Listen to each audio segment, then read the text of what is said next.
আসসালামু আলাইকুম দর্শক, আজকে আমাদের প্রকল্প থেকে আমরা ছোট এক গাড়ি পদ্মা নদীর কার্প জাতীয় মাছের পোনা ডেলিভারি করতেছি। দর্শক, এই পোনাগুলো আজকে আমরা পাঠাচ্ছি নাটোর জেলার গুরুদাসপুর থানার মোহাম্মদ মুক্তার ভাইয়ের মৎস্য প্রকল্পে। দর্শক, একটু আমি আপনাদেরকে মাছগুলো দেখাচ্ছি। দেখি একটু ধরতো, মাছ ধরতো। দেখুন দর্শক, এইগুলাই আমাদের পদ্মা নদীর কার্প জাতীয় মাছগুলো। এটা পদ্মা নদীর রুই মাছ, একটা কাতলা ধরতো। দেখুন দর্শক, এটা আমাদের পদ্মা নদীর কাতলা মাছ, একটা মিরিগেল ধরতো। দেখুন দর্শক, এইটা আমাদের পদ্মা নদীর মিরিগেল মাছ। হ্যাঁ, উঠা। হ্যাঁ, ঠিক আছে।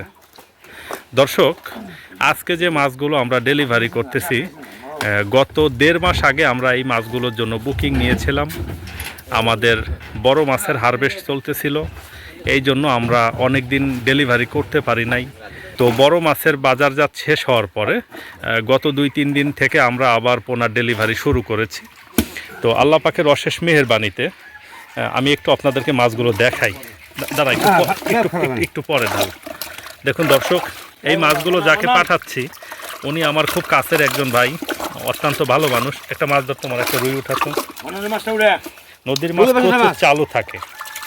আজকাল অনেক ভিডিওতেই দেখি দর্শক, মাছকে নানান ধরনের জৈব পদার্থ খাইয়ে, গ্রোথ প্রমোটার খাইয়ে মোটা করে, হ্যাঁ, সেগুলাকে যদি নদীর মাছ বলা হয় তাহলে তো সমস্যা। নদীর মাছ দেখতেই আলাদা, আর মাছ দেখে কখনো মাছ চেনা যায় না, মাছ মূলত গ্রোথ দেখে বোঝা যায়। দেখুন, এটা আমাদের নদীর মাছ, একটা কাতলা ধরতো। হ্যাঁ ধর, ওইটাই ধর। দেখুন কত সুন্দর।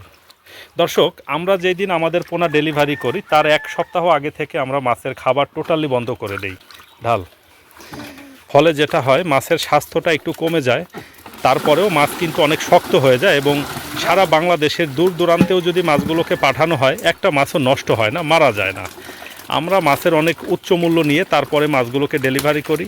আমরা কখনো কম টাকাতে বা সস্তা দামে মাছ বিক্রি করি না। এমনিতেই নদীর মাছ অনেক এক্সপেন্সিভ, পাশাপাশি নদীর মাছটা অনেক ভালো। এটা যতই দাম হোক না কেন, এটা পোনার কোয়ালিটিটা ভালো হওয়ার কারণে যারাই চাষ করেন তারা সবাই খুব ভালো করেন। এই জন্যই তারা বারে বারে আমাদের কাছ থেকে সংগ্রহ করেন। কত?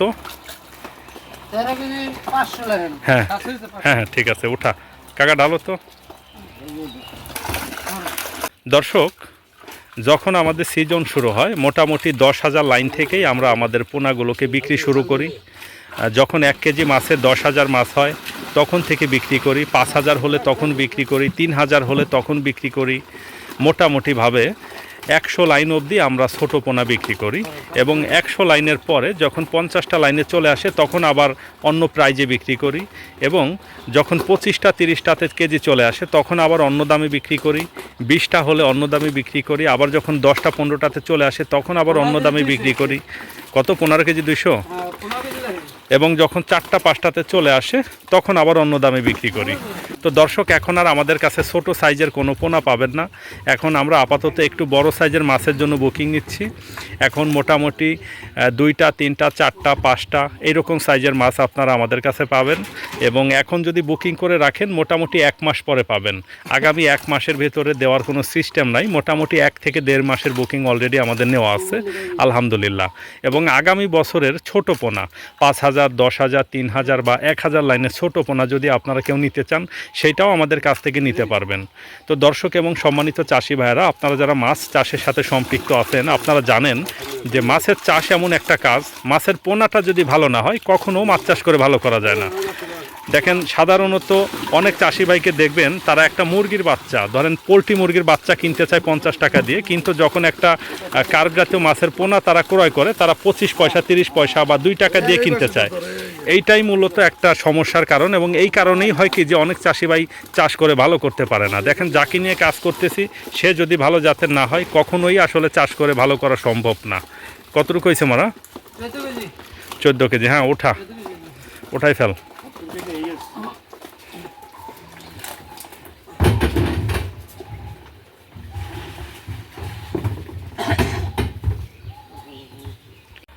দর্শক, মাছগুলো টাঙ্কিতে লোড করা হয়েছে। আমি একটু উঠে আপনাদেরকে দেখাচ্ছি মাছগুলো কি অবস্থাতে আছে। দেখুন দর্শক, মাছগুলো একেবারে টাঙ্কির নিচে চলে গিয়েছে। আল্লাহ পাকের অশেষ মেহেরবানিতে কত সুন্দর মাছ। মাশাআল্লাহ, আলহামদুলিল্লাহ। দর্শক, এখন আর এই সাইজের মাছ আমাদের কাছে আপনারা পাবেন না। এখন 2টা 3টা 4টা 5টা এইরকম সাইজের মাছের জন্য আমরা বুকিং নিচ্ছি। আপনারা কেউ চাইলে বুকিং করে রাখতে পারেন।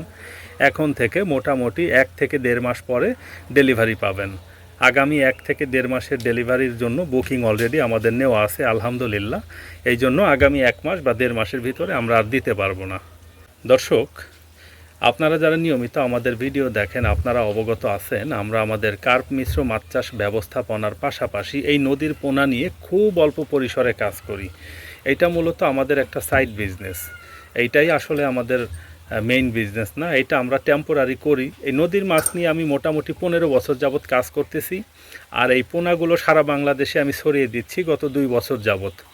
তো সমস্যা যেটা হচ্ছে যে ইদানিং আমাকে দেখে আমার থানাতে, আমার পাশের থানাতে, আমার পাশের জেলাতে, আমার পাশাপাশি মোটামুটি 2-3 জেলা পরে কয়েকজন ভাই করতেছেন। তারা পদ্মা নদীর মাছ নিয়ে কাজ করতেছেন এবং তারাও এরকম অনলাইনে ভিডিও করে মাছগুলোকে বিক্রি করতেছেন। তো সমস্যা যেটা হচ্ছে, তাদের কাছ থেকে মাছ নিয়ে অনেক চাষি ভাই আবার আমাদেরকে ফোন কল করে বলতেছেন যে রাজীব ভাই, মূলত আপনার ভিডিও দেখে নদীর মাছ সম্পর্কে একটা আইডিয়া পেয়েছি। আপনি দামটা একটু বেশি রাখেন, এই জন্য আপনার কাছ থেকে আর নিতে পারি নাই, কিন্তু একটু কম টাকাতে অন্য জায়গা থেকে এনেছিলাম। কিন্তু ভাই এইগুলাকে এখন আর নদীর মাছ মনে হচ্ছে না। আপনাদের মাছ যেরকম ভিডিওতে দেখি দ্রুত বড় হয়, বা নদীর মাছটা সাধারণত যত দ্রুত বড় হওয়ার কথা, যেমন সাইজ হওয়ার কথা, সেটা তো ভাই হচ্ছে না। তো বিষয়টা হচ্ছে, দেখুন দর্শক, আমাদের দেশের মানুষ সাধারণত ব্যবসার একটা লাইন পেলেই হচ্ছে সেই লাইনটাকে একেবারে এত পরিমাণে হজবরল করে ফেলে এবং নষ্ট করে ফেলে।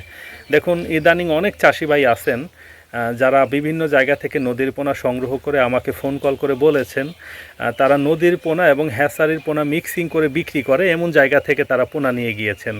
তো এরকমটা যদি প্রচুর হয় এবং সারা বাংলাদেশ ব্যাপী যদি দেখি যে অনেক মানুষ এরকমভাবে করতেছে, নদীর পোনা হ্যাচারির পোনা মিক্সিং করে বিক্রি করতেছে, নদীর পোনা বলে হ্যাচারির পোনা দিয়ে দিচ্ছে, তাহলে একটা পর্যায়ে গিয়ে হয়তো ভাই নদীর পোনা নিয়ে আমি আর কাজ করব না, আমি শুধু চাষ করব, পোনা হয়তো আর বিক্রি করব না। তো আমি আসলে যেই জিনিসটা আবিষ্কার করেছি সেটা আমি চাই ভালো থাকুক। আপনারা যারা সব সময় আমাদের ভিডিও দেখেন আপনারা হয়তো জানেন যে এই পদ্মা নদীর পোনা সারা বাংলাদেশে ছড়িয়ে দেওয়ার যে প্রক্রিয়া, এটা কিন্তু আমি শুরু করেছি প্রথমে। এই সিস্টেমটাই আবিষ্কার করেছি আমি। আমাকে দেখে এখন সারা বাংলাদেশে অনেক মানুষ এই কাজ করতেছে। তারা বিভিন্ন নদী থেকে রেণু সংগ্রহ করে নার্সিং করে সেটার সাথে আবার কিছু হ্যাচারির মাছ মিলায়ে তারপরে বিক্রি করে দিচ্ছে। এটা নিঃসন্দেহে একটা নেককারজনক কাজ। এই ধরনের কাজ আসলে করা উচিত না। দেখেন, বিষয় হচ্ছে আমি তাদের উদ্দেশ্যে বলবো যারা হ্যাচারির মাছ এবং নদীর মাছ মিলিয়ে বিক্রি করতেছেন, কম টাকাতে বিক্রি করতেছেন, তাদেরকে বলবো যে ভাই আপনারা একটা কাজ করেন, আপনারা দরকার হয় 1 টাকার জিনিস 2 টাকা বিক্রি করেন, কিন্তু নদীর মাছ বললে অবশ্যই নদীর মাছটাই দেন। যারা আশা করে নিয়ে যাচ্ছে বা যারা অনেক স্বপ্ন দেখে আপনাদের কাছ থেকে মাছগুলো সংগ্রহ করতেছে, তাদের স্বপ্ন নষ্ট করার কোনো অধিকার কিন্তু আপনাদের নাই। যাই হোক দর্শক, ইদানিং সারা দেশব্যাপী নদীর মাছ নিয়ে একটা হইচই সৃষ্টি হয়ে গিয়েছে এবং এই হইচইটা কিন্তু আবিষ্কার করেছিলাম আমি। আমার হাত ধরেই প্রথম এই নদীর মাছ নিয়ে কাজ শুরু হয় এবং আল্লাহ পাকের অশেষ মেহেরবানিতে এখন সারা বাংলাদেশে অনেকে করতেছে। তবে করুক, এটা ভালো ভালো জিনিস আবিষ্কার করে একা করতে হয় না, এটা সবাই মিলে করতে পারলে চাষি ভাইরা উপকার পাবে। তবে সমস্যা যেটা সেটা হচ্ছে যে আমাদের যে কালচার, আমাদের যে চরিত্র, আমরা করি কি যে একটা জিনিস কোনোভাবে আসলে আবিষ্কার হলেই হয়, সেটাকে কিভাবে কপি করে ফেলা যায় বা 2 নম্বর করে ফেলা যায় সেইটা নিয়ে আমরা ব্যস্ত হয়ে পড়ি। সেটাই দেখতেছি এবং দেখেও আসলে কষ্ট লাগে। অন্যান্য চাষি ভাইরা যখন ফোন কল করে বলে রাজীব ভাই আপনার ভিডিও দেখে নদীর মাছ সম্পর্কে জানলাম, তো এক জায়গা থেকে আপনার পাশের জেলা থেকে, আপনার পাশের থানা থেকে বা আপনার 2-3 জেলা পর থেকে এক জায়গা থেকে আমরা নিয়ে আসি নদীর মাছটা, সেই মাছগুলা ভাই আমাকে মিক্সিং করে হ্যাচারি নদী মিলিয়ে দিয়েছে। হালদা নদীতেও অনেক চাষি ভাইরা পোনা সংগ্রহ করেন, ওইখানেও এই প্রচলনটা প্রচুর আছে। কিছু পোনা তারা হালদা থেকে সংগ্রহ করে এবং প্রচুর হ্যাচারি মাছ ওইটার সাথে মিক্সিং করে হালদা নদীর মাছ বলে বিক্রি করে দেয়। দেখুন, হালদা নদীতে আপনি যখন রেণু সংগ্রহ করতে যাবেন, আপনি 1 কেজি রেণু আপনার কাছ থেকে 80,000, 90,000, 1 লাখ, 2 লাখ টাকা, কখনো 2,80,000 টাকা পর্যন্ত নেয়। কিন্তু যখন আপনি বাসায় বসে অর্ডার করবেন, আপনাকে মাত্র অল্প কিছু টাকাতে বাসায় এসে রেণু পৌঁছে দিয়ে যায়। ওইগুলা কিভাবে দেয় আমার মাথায় ধরে না। আমি ওইখানে দাঁড়িয়ে থাকলে ওইখান থেকে সংগ্রহ করতে আমার অনেক টাকা লাগে, কিন্তু যখন অর্ডার করতেছি বাসায় পৌঁছে দিয়ে যাচ্ছে অল্প টাকাতে। নিঃসন্দেহে কোনো ঝামেলা তো আছেই, বোঝাই যাচ্ছে। আর যারা ভালো চাষি তারা কখনো দামাদামি করেও বিক্রি করে না। যারা মূলত পোনার ব্যবসা করে, ভালো সলিড ব্যবসায়ী, তারা এক দামের উপরেই বিক্রি করে এবং তারা অবশ্যই জিনিসের মূল্য ভালো নেবে এবং জিনিসটাও ভালো দিবে। এইটাই লজিক। আর আমি সবার উদ্দেশ্যে একটা কথা বলবো, আপনারা যারা বিভিন্ন সোর্স থেকে নদীর পোনা সংগ্রহ করেন, জেনে বুঝে তারপরে সংগ্রহ করবেন। এই নদীর মাছ নিয়ে চাষ করার বিষয়ে আইডিয়া আমার ভিডিও দেখে পেয়ে অন্য জায়গা থেকে পোনা সংগ্রহ করে হ্যাচারি নদী মিক্সিং করা মাছ নিয়ে যে পরে আমাকে বলবেন যে রাজীব ভাই নদীর মাছ তো বড় হয় না, এটা কিন্তু ভাই মানতে পারবো না। এটা কখনোই সম্ভব না। নদীর মাছের উপরে কোনো মাছ বাংলাদেশে নাই। নদীর কার্প জাতীয় মাছটাই বাংলাদেশের চাষ ব্যবস্থাপনায় সেরা মাছ। যাই হোক দর্শক, অনেক কথা বলে ফেলেছি। কোনো ভুল ত্রুটি থাকলে ক্ষমার দৃষ্টিতে দেখার অনুরোধ থাকলো। আপনাদের সবার সুস্বাস্থ্য এবং দীর্ঘায়ু কামনা করব এবং দীর্ঘ সময় যাবৎ যারা ভিডিওটা মনোযোগ সহকারে দেখলেন, আপনাদের সবাইকেই হাবিবুর রহমান মৎস্য প্রকল্পের পক্ষ থেকে শুভেচ্ছা এবং অভিনন্দন জানাচ্ছি। দর্শক, এতক্ষণ আপনাদের সাথে কথা বলেছি আমি মোহাম্মদ মাহমুদ রাজীব এবং আমাদের মাছ চাষের যে প্রকল্প, এটার স্থান হচ্ছে ফরিদপুর জেলার ভাঙ্গা থানায়। আপনাদের কারোর যদি অরিজিনাল পদ্মা নদীর কার্প জাতীয় মাছের পোনার দরকার হয়, আপনারা ভিডিওর স্ক্রিনে যে ফোন নাম্বার দেখতে পাচ্ছেন এই নাম্বারে ফোন কল করে আমাদের সাথে কথা বলবেন। যদি আমাদের কাছে থাকে ইনশাআল্লাহ আমরা আপনাদেরকে দিব। সবাই ভালো থাকেন, সুস্থ থাকেন। আসসালামু আলাইকুম ওয়া রাহমাতুল্লাহ।